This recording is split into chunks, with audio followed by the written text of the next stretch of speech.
Joe Šimunić, Matija Vujica, Iva Balaban i Mija Kovačić samo su neke od poznatih lica koja su se uključila u zdravstveno nacionalnu kampanju Oživi me. Inicijativa je ovo kojom se želi educirati javnost o važnosti poznavanja jednostavnih postupaka oživljavanja osoba koje dožive srčani zastoj. Kako bi građanima približili postupak reanimacije, organizatori najavljuju pokazne vježbe diljem Hrvatske u kojima možete svi sudjelovati. Slavica Parlov. Oživi me ime je nove nacionalne zdravstvene kampanje u koju su se uključila mnoga poznata lica. Riječ je o inicijativi kojom se želi podići razina svijesti građana o važnosti poznavanja jednostavnih postupaka oživljavanja osobe koja doživi srčani zastoj. Naime, danas u Hrvatskoj od zastoja srca umre jedna osoba svakih sat vremena. Kada bi se promptno počela provoditi reanimacija, dakle ne čekajući hitnu pomoć koja u prosjeku dolazi za 10 ili 20 minuta, tada bi se spasili mnogi životi. Za promotivne potrebe snimljen je i video spot s uputama kako reanimirati. I ti možeš spasiti nečiji život.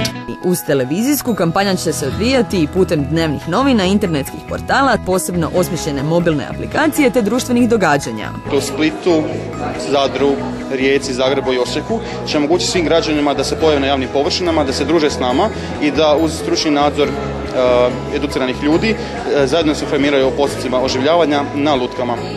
Jedan od ambasadora kampanje je i Joe Šimunić, kapetan Dinama, nogometnog kluba koji je prepoznao vrijednost ove akcije.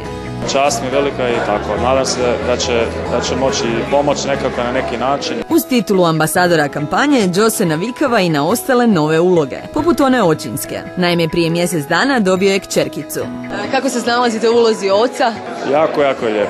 Jako lijep osjećaj i nadam se, ja ću svima to reći, i moji kolege i prijatelji, da što više djecu ima i tako. A ambasadorica kampanje i dizajnerica promotivne majice Matija Vujica pohvalila nam se kako radi na novoj kolekciji. Radim novu kolekciju za Croa Porte i ubijam se. Mislim da će to trajati do srijede navečer, u četvrtak je revija. Čime je inspirirana kolekcija? Wow, neću ti reći. Nešto što još do sad nikad nisam radila. Evo, zaista nikada. Znači, nikada, evo to. Nema čipke. Nema čipka, šljokica? Nema. Među poznatim licima uključenima u kampanju je i naša Mija Kovačić. Poznata voditeljica ide u vozačku školu, u sklopu koje je položila test prve pomoći, te je pravi stručnjak u reanimaciji. To je jedan od onih tečaja koji ne smiješ onako samo lagano preslušati i zaboraviti. To je jedan od onih tečaja gdje se zaista trebaš služiti tim znanju koje se stekao i evo, ja se nadam da sam majstor u tome. Kad možemo očekivati vozačku i Miju na cestama Zagreba? Uskoro. Uključiti se u ovu plemenitu inicijativu možete već 4. listopada u Splitu, kada će biti održana prva javna vježba. A sve dodatne informacije možete dobiti na internetskoj stranici www.ozivi.me, koja može biti vaš vodič u bolje sutra. Jer kad spasite jedan život, to je, kao što kaže ona poslovica, kao da ste spasili čovječanstvo.